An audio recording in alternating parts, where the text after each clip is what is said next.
अस्सलामुअलैकुम नाजरीन। Drama serial कफील की नेक्स्ट एपिसोड बहुत इंटरेस्टिंग होने वाली है क्योंकि अब ज़ेबा जामी के साथ रुखसत होकर उसके घर जा चुकी है, जहां उसे अब बहुत बड़े बड़े झटके लगने वाले हैं।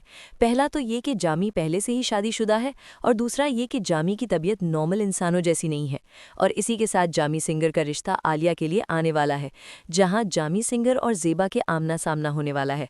तो क्या जामी सिंगर का रिश्ता आलिया से तय हो पाएगा, या फिर ज़ेबा की वजह से रिश्ते से इनकार हो जाएगा और ज़ेबा ये इल्ज़ाम लिए अपने ससुराल चली जाएगी? तो क्या होने वाला है नेक्स्ट एपिसोड में, जो इस ड्रामे को मज़ीद इंटरेस्टिंग बनाने वाला है?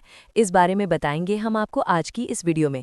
लेकिन इससे पहले अगर आपने हमारा चैनल अभी तक सब्सक्राइब नहीं किया है तो बहुत शुक्रिया के साथ पहले चैनल को सब्सक्राइब कर लीजिए, और साथ ही ये भी ज़रूर बताइएगा कि ये ड्रामा आपको कैसा लगा और इसके कौन से किरदार आपको पसंद आए। तो अब जैसा कि ज़ेबा की एक गलती की वजह से उसके वालिदैन ने उसका रिश्ता फौरी तौर पर जामी से तय कर दिया है, और ज़ेबा भी इसी गुमान में थी कि जामी वही लड़का है जो उसकी दोस्त शानी की तकरीब में गाना गा रहा था। लिहाजा जामी सिंगर पर तो शानी की दोस्तें मर मिटी, हत्ता कि एक दोस्त ने तो घर रिश्ता लाने तक का भी कह दिया। और ज़ेबा, जिसको देखकर जामी ना सिर्फ अपना दिल हार बैठा था बल्कि गाना भी उसी को डेडिकेट कर दिया था। ज़ेबा ही के लिए गाया हुआ गाना भी बहुत ही शानदार था। बहरहाल नाजरीन, जामी का यूं ज़ेबा को नैपकिन पर लेटर लिखकर देना, और वो भी इस तरह से कि झुमका आपका मेरे पास है और ये झुमका मैं आपको तभी ही वापस लौटाऊंगा जब झुमके से ज़्यादा खूबसूरत लड़की मुझसे बात करेगी। और ज़ेबा इसी लेटर को लिए सीने से लगाए सो गई। उसकी माँ यास्मीन ने वो लेटर ना सिर्फ पढ़ लिया बल्कि अपने शौहर जवाद साहब को भी दिखा दिया, और यूं इस खौफ और डर से कि कहीं ज़ेबा मोहब्बत के नाम पर बगावत ना कर जाए, फौरी तौर पर उसका रिश्ता अपनी बचपन की दोस्त फरहाना के भाई से तय कर दिया। और ज़ेबा को जब पता चला कि उसका नाम जामी है, उसे यास्मीन बचपन से बहुत अच्छे से जानती है, तभी ही सिर्फ नाम की गलतफहमी की बिना पर ज़ेबा रिश्ते के लिए मान गई। लेकिन ज़ेबा की ये खुशफहमी बहुत जल्द गलतफहमी में तब्दील हो गई। जब दूल्हा ने सहरा उठाया और अपना दीदार करवाया, तब ज़ेबा की रूह कांप गई। निकाह तो हो चुका था और ज़ेबा की रूह जैसे जिस्म से निकल गई हो। मुर्दा कदमों से रुखसत होकर ज़ेबा ससुराल तो आ गई, लेकिन उस गलती को जो उससे हुई, लेटर को यूं अपने साथ लगाकर सो गई, उसकी सज़ा ज़ेबा ताउम्र भुगतेगी। बहरहाल जमशेद उर्फ जामी, जो कि ज़ेबा के अब शौहरे नामदार बन चुके हैं, इंतहाई बददिमाग, खड़ूस और बदमिजाज किस्म का खुश्क तबीयत इंसान है, जिसे बात बेबात गुस्सा आ जाता है, जिसकी बुनियादी वजह उसके बाप की सख्ती है।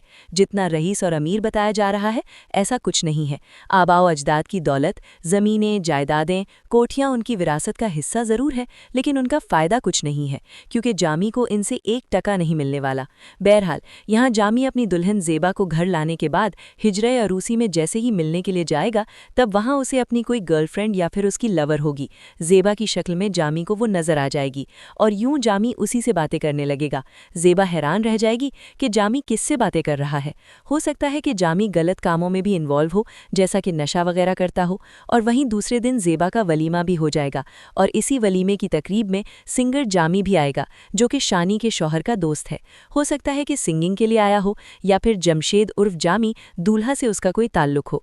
और यहाँ ज़ेबा तो जामी को पहचान जाएगी, मगर जामी ज़ेबा को नहीं पहचान पाएगा, या फिर दुल्हन के रूप में पहचान नहीं पाएगा कि यही ज़ेबा है जो जामी के दिल में घर कर गई थी।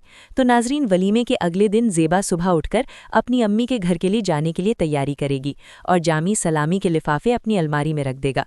ज़ेबा के घर वाले खाने पर एहतमाम करेंगे, और ज़ेबा एक दिन के लिए रुक जाएगी, जहाँ वो अपनी माँ से नाराज़गी का इजहार भी करेगी कि आपने मेरी शादी करने में बहुत जल्दबाजी की है।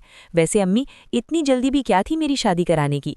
यास्मीन बेगम भी कहेंगी, तो इसमें मैंने बुरा क्या किया है? मैंने तो अच्छा ही किया है। जल्द अज जल्द तुम्हारी शादी हुई, अब तो हम आलिया के रिश्ते के लिए भी सोच रहे हैं।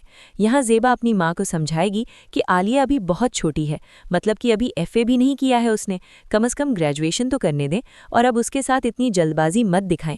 मेरी तो तालीम पूरी हो गई है, मगर आलिया के साथ ऐसा ना करें। यास्मीन बेगम किसी तौर नहीं मानेंगी, और अपने शौहर से यही कहेंगी कि जवाद साहब, वो ज़ेबा की दोस्त शानी है ना, वो अपने शौहर के दोस्त का रिश्ता लाना चाहती है हमारे घर आलिया के लिए। यहाँ जवाद साहब कहेंगे कि अभी मैं एक बेटी की शादी करके बैठा हूँ और तुम दूसरी की शादी की बात कर रही हो। मगर यास्मीन बेगम भी रोने लग जाएंगी कि किसी तरह से ये बोझ उनके सीने से उतरे। इसीलिए तो जवाद साहब से कहेंगी कि इस एक रूमाल के लिखे हुए पैगाम ने मेरी रातों की नींदें हराम कर दी हैं। बस मैं शानी से कह रही हूँ कि वो रिश्ता ले आए, जल्द से जल्द हम आलिया को ब्याह देंगे। लेकिन ज़ेबा की शादी पर तो हमारा तो कुछ खर्च हुआ ही नहीं था ना, तो उन्होंने कोई डिमांड भी नहीं की थी। अब आलिया के लिए हमारे पास इतना है कि हम जल्दी उसको भी ब्याह सकते हैं और यूं जवाद साहब भी मान जाएंगे।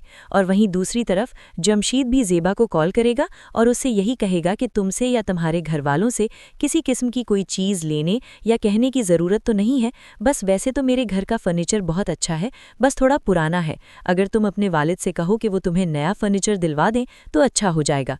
ज़ेबा ये बात अपनी माँ से कहेगी और यास्मीन बेगम को लग पता जाएगा कि जिन्हें वो इतना अमीर और रईस समझ रही थीं वो तो हाथी के दांत खाने के और दिखाने के और वाली मिसाल हैं। इसीलिए यास्मीन गुस्से से कहेंगी कि भला बताओ, हम तो उन्हें इतना ख़ानदानी रईस और इज्जतदार समझ रहे के, तो क्या उन्हें ज़ेब देता है कि वो इस तरह की ओछी फरमाइशें करें? इतने ख़ानदानी होकर दामाद खुद उठकर चीज़ें मांगे, मुझे तो बहुत ही अजीब लगा है जमशेद का इस तरह फर्नीचर का मुतालबा करना। मैं फरहाना से बात करूंगी कि अगर यही मुतालबात थे तो पहले बताते, चट मंगनी पट ब्याह करवा लिया है और अब तंग कर रहे हैं। यहाँ यास्मीन की अपनी लालच और दौलत की हविस उनको दिन में तारे दिखा देगी।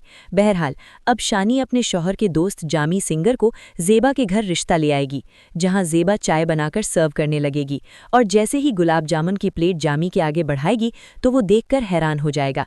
चाय उसके हाथ से गिर जाएगी और वो उठ खड़ा होगा। यहाँ पर सभी हैरान हो जाएंगे कि इसे क्या हो गया, क्योंकि वो जिसकी शादी की बातें सुन रहा था वो तो उसके सामने खड़ी थी। यहाँ सिंगर जामी को भी आलिया और ज़ेबा के नाम की गलतफहमी होने की वजह से ये सब देखना पड़ेगा। तो अब ज़ेबा की बहन आलिया की शादी जामी से होती है या नहीं, या फिर ये रिश्ता ज़ेबा की वजह से इनकार हो जाएगा और ज़ेबा ही इस अच्छे रिश्ते जाने का इल्ज़ाम लेकर अपने ससुराल वापस चली जाएगी। और जहाँ जमशेद उर्फ जामी, जो कि ज़ेबा का शौहर है, सलामी के पैसे खर्च कर चुका होगा और ज़ेबा पर इल्ज़ाम तराशियाँ शुरू कर देगा कि मेरी सलामी के पैसे कहाँ गए, और वो ये कहती रह जाएगी कि आपके पास ही तो थे, मगर जामी तो आपे से बाहर होकर सारी अलमारियां तितर बितर करके रख देगा। हो सकता है कि वो ज़ेबा को मारे पीटे भी, जिसके बाद ज़ेबा सारी अलमारियां समेटती ज़िंदगी भर यही काम करती रहेगी, क्योंकि इस ड्रामे की कहानी का ताल्लुक इन अलमारियों में पोशीदा है, जहां एक औरत की सारी ज़िंदगी इन अलमारियों को संवारने और बनाने में लगी रहती है, जहां वो हर चीज़ संभाल कर रखती हैं, चाहे वो उसके जज्बात और एहसासात ही क्यों ना हो या फिर उसके आंसू ही क्यों ना हो। तो नाजरीन, उमैरा अहमद की तहरीर और उनका ये ड्रामा आपको कैसा लगा? आपका इस ड्रामे के बारे में क्या ख्याल है? क्या जामी सिंगर की शादी आलिया से हो पाएगी या नहीं? और क्या ज़ेबा जमशेद से ये रिश्ता निभा पाएगी या हार मान लेगी? इस बारे में हमें अपनी राय से ज़रूर आगाह कीजिएगा। जाते जाते वीडियो को लाइक और चैनल को सब्सक्राइब करना ना भूलिएगा। अपना बहुत सारा ख्याल रखिएगा। मिलते हैं नेक्स्ट वीडियो में, तब तक के लिए अल्लाह हाफिज़।